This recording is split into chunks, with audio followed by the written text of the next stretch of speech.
이동형의 촉 시간입니다. 목요일 촉 가이드 박지윤 변호사와 함께합니다. 어서 오십시오. 네, 안녕하세요. 박주현입니다. 오늘 날씨도 계속 덥고 후덥지근하고 습도도 높고 그렇죠. 불쾌지수도 상당한데 박지윤 변호사 방송 때문에 여기저기 돌아다니셔야 하잖아요. 네. 뭐 좀 짜증나지 않습니까? 날씨가 이렇게 해서. 오늘도 지금 제가 지방에 좀 일이 좀 있어가지고 다녀왔는데 상당히 힘들어요. 습도도 좀 그러니까요. 그렇고 기온 온도도 그렇고. 근데 좀 느낌이 이 상당히 코로나 확진자가 지금 상당히 많은데 밖의 느낌은 뭐 그렇게 좀 긴장한 느낌은 또 아니거든요. 그런 것 같습니다. 특히 수도권을 중심으로 지금 확진자가 쏟아지고 있는데 그 이전의 유행 때를 보면 언제까지 이렇게 해야 되냐. 근데 이제 백신도 좀 맞아가는 분위기고 하니까 또 여름 휴가 시즌이고 조금 이제 경각심이 풀어지지 않았을까. 네. 근데 박준 변호사도 그렇고 저도 그렇고 2주 자가격리 해봤잖아요. 예. 그 정말 할 짓이 보통 일 아닙니다. 할 짓이 뭐가 안 되는데. 보통 일 아니에요. 또 어쨌든 간에 지금 가장 또 걱정스러운 거는 이 4단계 부분이거든요. 이 새로운 거리두기 단계 4단계가 하게 되면 이 제가 알기로는 6시 이후에 2인까지만 가능해요. 그러니까 셧다운하고 똑같은 상황이거든요. 사실상 셧다운이죠. 근데 이게 지금 기준상으로 보면 새로운 거리두기 안으로는 4단계 상황까지 온 것 같아요. 그렇죠. 만약 오늘 내일까지 만약 3일 연속 1,000명이 넘는다 그러면 이 지금 이 유예했던 거 뭐 좀 섣불렀던 거 아니냐. 그리고 사실은 이번 주 초에 이거를 바꾸려고 했던 거거든요. 근데 유예를 해놓긴 해놓는데 새로운 개편안 대로라면 지금 4단계 지금 바로 좀 해야 되는 거 아니냐 이런 지적들인데 이거 어떻게 보십니까? 지금 오늘도 실시간 확진자 수가 어제보다 좀 많아요. 더 많아요. 이렇게 되면 역시 뭐 3일 연속 1,000명대가 넘어간다는 거잖아요. 네. 정말 어떻게 해야 될지. 근데 그 조금 거리두기 단계를 완화한다고 해서 자영업자들이 희망을 다시 가졌거든요. 그래서 가게도 새롭게 정비하고 그 예전에 같이 일했던 직원들도 전화해서 부르고. 맞습니다. 근데 이 4단계 되면 또 그분들은 어떻게 하느냐. 정부도 쉽게 결정하지 못하는 그런 상황이 되지 않을까. 그래서 중요한 것은 백신을 빨리 속도를 좀 높여서. 근데 이 백신 수급도 쉽지는 않잖아요. 뭐 그런 상황이 있으니까 좀 많이 어려운 상황. 그래서 조금 더 힘들더라도 우리 국민들이 그 개인 방역 더 철저히 해주고. 개인이 중요한 것 같아요. 백신도 맞아야 되고 또 개인 방역 마스크 착용하고 이거 중요한데 또 일부 뭐 감염 전문가들 또 내과 전문가들한테 얘기를 좀 제가 지금 들어보면 좀 이렇게 방역에 대한 신호가 또 중요하다 그러더라고요. 방역 당국에서 신호를 늦추면 그게 바로 사람들의 그 안위를 함으로 된다고 하니까 정부라든지 지자체에 좀 방역 것도 좀 강화할 필요가 있지 않나 이런 생각을 좀 해보는데 어떻습니까? 그러니까 서울 같은 경우 지금 조금 많이 늦추는 그게 좀 작동했지 않을까 뭐 이런 얘기도 있거든요. 오세훈 시장이 당선되고 나서 지금의 방역은 잘못됐다 옳지 않다. 뭐 충분히 본인이 주장하고 한 거니까 뭐 이해는 하지만. 그래서 생활형 방역으로 바꾸겠다. 그렇죠. 근데 공교롭게도 그 이후에 지금 서울에서 가장 많은 오해를 친지 몰라도 지금 경기도가 인구는 더 많지만 감염 확진자 수는 서울이 훨씬 많습니다. 지금. 그렇게 되다 보니까 각 지자체도 조금 더 경각심을 가져야 되지 않겠냐 그런 생각이 들고. 지금 뭐 백신을 맞는 것도 처음에는 의료진 필수 인력들, 그다음에 이제 고연령층. 그건 너무 당연한 거죠 사실은. 그렇죠. 그게 사망자를 보면 거의 고연령층이 나왔기 때문에 이제는 고연령층도 거의 다 맞아가거든요. 그렇다면 이제는 나이 순으로 자르는 게 아니고 지금 수도권이 너무 많이 터지니까 이 지역별로 조금 분배를 조금 더 많이 하는 그런 것도 한번 고려해봐야 될 시점은 아닌가. 이스라엘하고 이제 수합했던 백신 수합했던 거는 좀 수도권 서울에 좀 미리 하겠다는 얘기는 있었거든요. 근데 그 경기도나 서울에서도 또 지자체장들이 그런 걸 요청했으니까 방역 당국도 한번 논의는 해보는 게 좋지 않을까. 딴 건 몰라도 방역이나 이런 거는 국가적 위기잖아요. 그렇죠. 뭐 정쟁은 사실 여기서는 좀 버리면 좋겠어요. 이걸 갖고 무슨 인기를 얻으려고 할 필요도 없을 것 같고. 왜냐하면 국민들이 가장 중요하잖아요. 그런 말씀을 드리고 싶고 오늘 이 가운데 김부겸 총리가 시정 연설했는데 80% 하겠다라는 것 같거든요. 좀 이해해달라 국민들. 그런 얘기도 했어요. 그 작은 차이로 지원금을 받지 못하는 분들 죄송합니다. 이 뜻은 이제 80%는 지급하고 80.1%는 지급하지 않고 이런 경우가 생기니까 이제 이렇게 말한 것 같고요. 그리고 기여만 하고 혜택은 받지 못한다고 섭섭해하는 분들, 박준 변호사 같은 분들. 뭐 이자카도 같지 않나요? 세금은 많이 내는데 이런 데서 소외된다. 그래 그런 분들한테는 이해를 구한다 했는데 죄송하다고 사과하지 말고 이해를 구할 필요 없이 100% 주면 되잖아요. 제가 그 질문을 드리고 싶어요. 네. 사실 그거 있어도 없어도 그만이에요, 사실은. 지금 이재명 후보가 했던 얘기가 그거거든요. 네. 80% 하위 80%한테 네. 25만 원을 준다. 예. 그러면 전 국민한테 20만 원만 주면 되지 저는 않느냐. 그 상식적으로 그거 나쁘지 않은 것 같은데요. 5만 원 차인데 예. 그러면은 이 분별한다고 행정 능력을 행정 비용을 쓸 필요도 없어지는 그렇죠. 것이고 그리고 이게 선을 긋는 거잖아요. 박탈감이 들 수 있어요. 그 받으면서도. 나는 하위 80%에 속하는구나 이렇게. 예? 그런 걸 왜 선을 그어서 구분합니까? 실제로 친구들 아니면 아는 사람들끼리 그런 네. 대화를 했던 경우도 있거든요. 그렇죠? 너 봤니? 얘 80%. 야, 너 80% 갔냐? 이런 얘기를 하거든요. 그런 걸 왜 하냐고 도대체. 그래서 제가 이 재난지원금 보면서 1차 때 아주 지난해 1차 때는 뭐 다 줬기 때문에 큰 문제가 없었는데 2차, 3차 계속 지원 때 매번 똑같은 얘기입니다. 그렇죠. 이거 뭐 아주 복사기처럼 얘기하고 아주 매번 똑같이 갈등이 있는데 왜 이래요? 그래서 상위 20%가 소외감 느낀다. 세금은 제일 많이 내는데 네. 그런 얘기 나오니까 그럼 카드 캐시백으로 주겠다. 네. 근데 이게 엄청 복잡해요 이게 또. 왜 그래 쓸데없는 게 하죠? 지난 분기 썼는 데에서 플러스 3%에 10%를 주겠다. 뭐 모르겠단 말이죠. 이렇게 복잡한 걸 왜 도대체 만드느냐. 좀 이해가 안 되는 부분. 왜 그러는 거예요? 좀 모르겠어요. 진짜. 이 작가가 이 촉에서 모른다는 얘기를 처음 한 것 같은데요. 저도 실제 모르겠습니다. 왜 이렇게 하는지 모르겠어요. 실제로 이해가 안 돼요. 왜냐하면 이해가 돈이 없어서 못 주겠다고 하면 아까 얘기한 대로 네. 그러면 전 국민을 줄여서 주면 돼요. 줄여서 주면 되는데 그거 안 하겠다는 거잖아요. 이해가 안 돼요. 행정력을 낭비하면서까지 그렇게 하겠다는 거. 이 행정 낭비는 이거 구분하는데도 행정 비용이 들어가지만 내가 거기에 소속되는지 안 소속되는지 모르니까 막 저기저기 전화하고 물어보고 갈 거 아니에요. 그것도 비용 그런 것도 낭비죠. 다 비용 낭비거든요. 그리고 시간이 걸리잖아요. 그렇죠. 80%를 잘라가지고 주면 무조건 시간 걸린다고요. 근데 100% 주면 시간 걸릴 게 없어요. 그냥 다 쏴주면 되니까. 그리고 저는 궁극적으로 잘못 지급될 가능성도 배제할 수 그럼요. 없어요. 네. 네. 기준 자체가 사각지대는 무조건 있을 수밖에 발생합니다. 없습니다. 게다가 자산이 뭐 한 서울의 강남에 30억짜리 아파트를 갖고 있는데 네. 지금 소득은 없다. 그런 사람한테는 지급하고 전세랑 월세 살고 있는데 지금 소득은 맞벌이로 좀 있어요. 네. 그런 사람들은 안 준다. 안 줄 것 같아요. 이것도 안 맞는 거지 않습니까? 아무리 생각해도 이해가 안 되는데 왜 정부가 이렇게 돈을 쓰면서 비판을 받는 이런 행위를 하는지 좀 이해가 좀 안 되는 부분이긴 합니다만은 네. 일단 어제 민주당 의총에서 민주당의 의원들이 강하게 전 국민 지급해야 된다. 민주당 의원들도 생각이 비슷하네요. 그렇죠. 네. 그렇게 주장했거든요. 그렇게 주장했기 때문에 아직은 모르겠습니다. 더 논쟁이 좀 남아 있겠다. 그러니까 당정청이 그러니까 정부가 집행하기로 하고 당의 지도부들이 거기에 찬성했다고 해서 끝나는 건 아니다. 그건 뭐 옛날식 정신이니까. 네. 180석이나 되는 민주당에서 대부분의 의원들이 그렇게 하면 안 된다고 하니까 또 어제 굉장히 치열한 논쟁이 있었다고 하니까 그 부분에 대해서는 그냥 정했으니까 따라와가 아니고 왜 그러면은 반대하는 국민들이 있는지 네. 그런 것들 한번 논의해 봐야겠죠. 그러니까 지금 코로나가 확산되니까는 이 시장을 소비 심리를 확산에 좀 떠올리게 하는 전 국민은 안 된다고 하면 조금 더 지켜보고 해도 되잖아요. 그렇죠. 사실은. 왜 처음에는 추석 때 지급 얘기 나왔으니까. 조금만 더 기다리면 그렇죠. 추석인데요. 네. 그러다 생각해 볼 필요 있을 것 네. 같아요. 자, 대선 얘기로 들어가 보겠습니다. 자, 내일부터 민주당 대선 경선 여론조사가 시작되고요. 일요일에 컷오프가 발표가 됩니다. 지금 마지막 TV 토론 진행하고 있는데 오늘 또 아마 1위 후보인 이재명 지사 청문회로 진행이 될 것 같아요. 어떻습니까? 그렇죠. 그렇게밖에 진행될 수 없는 것이고. 네. 그건 이 지사가 억울한 부분도 있고 짜증나는 부분도 있겠지만 그렇죠. 1위 후보의 숙명이다. 이렇게 생각할 수밖에 없는 노릇이고. 이 지사가 오늘 자신의 SNS에 쓴 것은 이제 4차 토론이 끝나면은 경선에 대해서 여기저기 돌아다니면서 이런 것보다는 방송을 주로 하면서 네. 경선에 임하고 다시 도정으로 돌아가겠다. 도정에 열심히 하겠다 했거든요. 그러니까 당분간 컷오프하고 시간이 좀 있으니까 여기서 좀 떨어져서 자신이 생각할 기회를 갖겠다 이런 것일 수도 있고 네.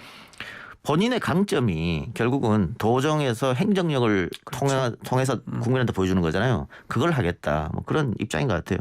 근데 이 후보가 지금 계속 집중 포화를 받고 있습니다만은 그래서 이재명 캠프에서 약간의 어떤 위축감이 들었긴 합니다만 한편으로는 고무적인 것도 있어요. 지금 이재명이 나머지 후보들은 다 공격받고 있고 야당에서도 공격을 집중 포화를 하고 있잖아요. 네. 그러다 보니까 이재명 지지층들이 좀 결집하고 있는 양상이 그거는 보이죠. 상당히 도움되죠. 뭐 좋은 거죠, 사실은. 게다가 지금 경선 선거인단이 지금 오늘 이 시각에 40만 명 넘어섰거든요.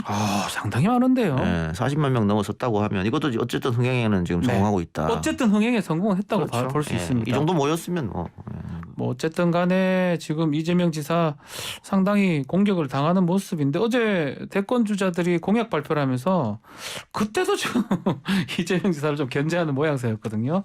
대부분 이재명 지사 얘기로 지금 뭐 수렴이 되는 것 같은데 그래서 지금 뭐 선거판을 보면 이재명과 반 이재명 이 모습입니다. 그건 여야 뭐 구별 없이. 뭐 그런 모습인데 뭐 선거는 네거티브해서 이길 수가 없어요. 네. 결국은 포지티브 자기 정책을 이야기해야 되는데 그런 점에서 추미애 후보가 잘하고 있다. 그건 또 수치로도 나오잖아요. 많이 올랐습니다. 예, 많이 올랐고 등장하자마자 3위여서 네. 그렇기 때문에 특히 이제 민주당 지지층한테 많이 어필해야 되거든요. 이거 당내 경선이니까. 네. 그러다 보니까 추미애 후보가 민주당 지지층한테 많이 어필을 했고 그러면 지금보다 더 선전할 가능성이 좀 보인다. 네. 뭐 그래서 박용진 후보가 좀 안타까운 게 본인이 갖고 있는 정책이나 이런 것들 그런 것들이 많아요, 사실은. 상당히 많죠. 그런데 그 TV 토론 시간이 짧기 때문에 다 내보일 수가 없거든요. 근데 그 소중한 시간을 이재명 공격하는 데 다 써버린단 말이에요. 그래서 본인의 다음 정치 행보에도 좋지 않다. 이재명 지사가 5년 전에 문재인 후보를 박용진 후보가 한 것처럼 공격했단 말이에요. 그래서 지금 5년 내내 그거 가지고 고통받았거든요. 네. 본인도 몇 번이나 후회한다고 했잖아요. 박용진 후보도 지금 그 전철을 밟고 있는 것 같은데 박용진 캠프에서는 전략적으로도 다시 한번 생각할 필요가 있는 것 같아요. 자, 뭐 그러다 보니까 이재명 지사가 자신도 100% 옳은 게 아니다. 몸을 좀 많이 낮춰요. 또 뭐 지지자들이나 보면 이 사이다 이런 느낌이 좀 없어진 거 아니냐. 몸을 좀 너무 사리는 거 아니냐. 뭐 이런 지적도 있는데 이건 어떻게 보십니까? 본선에 가면 달라질 거예요. 김 빠졌다는데 김이 네. 다시 생깁니까? 본선에 가면 다시 탄산을 집어넣고. 근데 지금은 어쩔 수 없습니다. 네. 지금 처음에 전략이 1위 후보의 여유 이렇게 전략을 짜고 나왔거든요. 그렇죠. 짜고 나왔는데 이재명 옷이 그런 옷이 아니잖아요. 그러니까 안 어울려요. 네. 억지로 끼워 맞추다 보니까는 토론하면서 중간중간 욱 하는 게 이제 올라오고 그랬습니다만 이걸 지금 와서 스탠스를 바꾸긴 어렵습니다. 그렇죠. 그래서 계속 1위 주자다운 여유로운 모습을 가고 뭐 사과할 건 사과하고 품을 건 품고 간다. 아마 이 생각일 거고 이재명 지지자들이 원하는 그런 시원시원한 사이다. 직설악법. 이거는 본선에서 1대1 대결 구도가 정해지면 그때 아마 보일 하지 것이다. 않을까. 예. 그러니까 지금은 토론도 이재명한테 기대한 토론 이런 게 아니었기 때문에 네. 토론에 실망한 사람들도 많이 있거든요. 그렇죠. 토론에서 뭐 좀 사이다 맛은 별로 예. 없었는 거 아니냐. 예. 근데 토론에서 좀 봤을 건데 아쉬웠던 부분은 어떤 부분입니까? 아니 이거는 뭐 1대 다의 대결 구도가 되어버렸기 네. 때문에 그 자기 주장보다는 자기 정책 이야기보다는 이재명의 정책이 잘못됐다. 다 그 얘기만 다 그 했었어요. 얘기만 하니까 네. 그러면 다른 사람들이 갖고 있는 공약은 뭐지? 라는 물음표가 생길 수밖에 없잖아요. 그렇죠. 그러니까 토론을 보면서 계속 이재명을 공격하고 또 이재명 수비하고 여기에 끝나버리니까 네. 그런 자신만의 정책을 내세울 수 있어야 되는데 그게 좀 아쉬운 없었다는 게 아쉬운 거고 그리고 정세균 후보가 이제 이재명 후보한테 여배우 얘기한 거 스캔들 얘기한 거 이제 그런 것은 당내 경선에서는 안 좋아 보이죠. 왜냐하면 그 전에도 계속 똑같은 질문을 10년째 하는 얘기입니다. 10년째 하고 10년 네. 같은 대답을 했잖아요. 네. 근데 다시 한번 꺼냈다. 근데 이재명 입장에서는 자기가 뭐 정치인의 숙명이라고 생각하고 창피함을 무릅쓰고 기자들 포토라인을 지나가지고 병원에 가서 소위 말해 바지도 내렸는데 네. 또 그걸 물어보면 그럼 어떻게 대답해야 되냐 이렇게밖에 될 수 없으니까. 알겠습니다. 자, 이제 컷오프가 6명이 될 것 같은데 뭐 이거 누가 될지 얘기를 해도 됩니까? 뭐 변수가 있을까요? 남은 변수? 변수는 없어 보이는데요. 지금 3명 중에 2명 갖다 예, 뭐 예. 분석을 하고 있고 뭐 그렇게 얘기는 많이 하죠. 김두관, 양승조, 최문순 세 예. 사람 중에 이제 한 명이 살아남을 것이다. 뭐 이렇게 예. 분석을 하고 있는데 나중에 6명으로 압축되면 후보 단일화는 될까요? 이재명 대 반 이재명 연합 뭐 이런 식으로 가능할까요? 어떻게 봅니까? 근데 그 박용진 추미애는 단일화를 응하지 않을 거고요. 네. 그러면은 반 이재명 전선이 꾸려지기는 만들어지진 않을 쉽지 것이다. 않다. 네. 다만 이제 지역 순회를 하잖아요. 네. 이제 충청권부터 뭐 TK 지역으로 이렇게 돈다 그러던데 지역 순회하면서 할 때마다 이제 결과가 나오지 않습니까? 네. 그러면은 이제 포기하는 후보들이 생길 것이다. 그럼 포기한 후보는 난 누구를 지지한다 말하고 나오겠죠. 그렇죠. 근데 그게 뭐 1+1은 2가 된다. 정치에서 그런 건 없으니까. 마이너스가 될 수도 있어요. 마이너스 줄어들 수도 있고. 그러니까 그게 어떻게 흘러가는지 좀 봐야 될 거고요. 6명이 경쟁하는 것도 사실은 많아요. 저는 그것도 재미 요소는 없는 것 같아요. 반가- 3-4명이 좋지 않나요? 떨어지죠. 너무 많으면 떨어져요. 지난번에 뭐 대선 후보 민주당의 안희정 뭐 당시 고양시장도 하긴 했지만 한 3명 정도가 딱 보기 좋아 보이는데. 그래서 지금 6명 많은데 순회 경선 들어가면 또 뭐 한두 명이 탈락자 나오며 하면 또 4명 정도 뭐 그렇게 되면 더 박진감 있게 재밌게 진행되지 않을까 그런 생각이 듭니다. 민주당 얘기 조금만 시간이 없지만 해봐야 될 것 같습니다. 또 발언 논란으로 곤욕을 치렀던 민주당 송영길 대표가 또 이번엔 또 박정희 대통령도 좋다는 식으로 치켜 세우는 발언을 했거든요. 당내에서 반발하고요. 송영길 대표가 이 작가가 저번에 제가 말했던 기억이 나는데 말씀을 줄여야 된다 줄여야 된다는데 말씀이 조금 더 많아진 것 같기도 하고요. 어떻습니까? 근데 송영길 대표가 대표 취임하고 지금까지 하는 모습은 딱 하나예요. 그냥 중도층 공략이거든요. 네. 중도층 공략인데 중도층 공략을 조용하게 해야지. 이런 식으로 시끄럽게 눈에 띄게 당내 반발이 있을 그렇죠. 건데요. 당내 분란을 조장하면서 시끄러워 하면 그 중도층이 공략이 됩니까? 우리 중도층은 당이 시끄러운 걸 좋아하지 않거든요. 그렇죠. 그래서 패착이다. 그리고 이제 이번 당 대표가 할 일은 경선 잘 관리하고 공정하게 그리고 당 대표 후보가 정해지면 그 후보를 빛나게 해주는 역할이거든요. 서포터 역할을 해야 되는 거예요. 그렇죠. 그러니까 본인이 계속 앞장서서 이렇게 설화를 일으키고 논쟁이 될 만한 얘기를 하면 안 돼요. 조금 더 다른 스타일이 그렇게 했는데 그러면 이 송영길 대표 리스크 이거 있다고 생각합니까? 이런 얘기도 있거든요.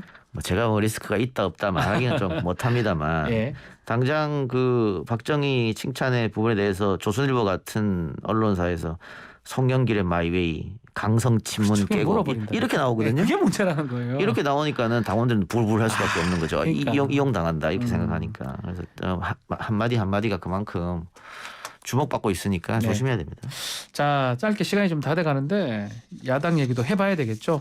자, 어제 윤석열 전 총장 국민의당 안철수 대표를 만났고 또 최재형 전 감사원장 정치 참여를 얘기를 했어요.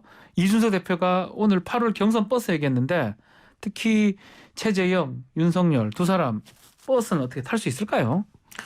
일단 최재형 감사원장은 뭐 제가 몇 번 말씀드린 딱 대로 맞췄어요. 빨리 할 것이다라고 했는데 정치 선언 빨리 하고 입당도 빨리 할 것이다. 정치 선언 빨리 했죠? 어주 빨리 했습니다. 나오자마자만 몇 주만 해버렸어요. 입당도 윤석열보다는 빨리 할 겁니다. 그러면 윤 전 총장은 더 고민스럽거든요. 그래서 제가 윤 전 총장 참모라면 최재형보다 더 빨리 들어가야 된다. 아예 그냥 그런 조언을 할 것 같습니다. 게다가 지금 안에 문제가 여러 건이 터질 것 같은데 최근에는 논문 표절 문제가 터졌잖아요. 지금 상당합니다 지금. 이거 국민대 연구진성위원회에서 굉장히 세게 팔 것 같은데 제가 봤을 때는 거의 논문 표절이라고 나올 확률이 높아요. 표절 정도가 아니고 뭐 아주 조잡합니다. 그러면은 박사 자격도 박탈될 테고 또 한 번 코너에 물리는 거잖아요. 그렇죠. 근데 그런 것들을 당의 보호알이 들어가야 됩니다.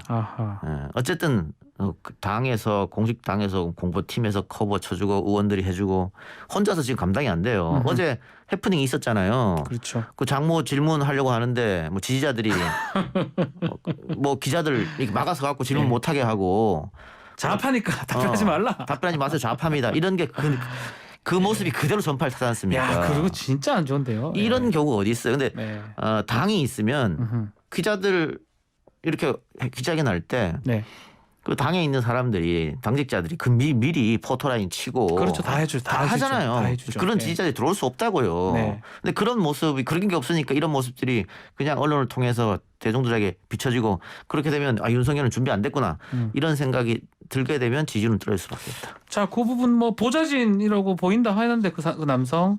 근데 인터넷에서는 지금 보부진 아니냐. 뭐 보좌진 아니라는 얘기도 있고 글쎄요. 하여튼 뭐 보부진요. 하여튼 윤 전 총장의 빠른 결단이 필요하다. 이런 걸로 오늘 이동희 총 마무리하겠습니다. 박지은 변호사 수고하셨습니다. 감사합니다.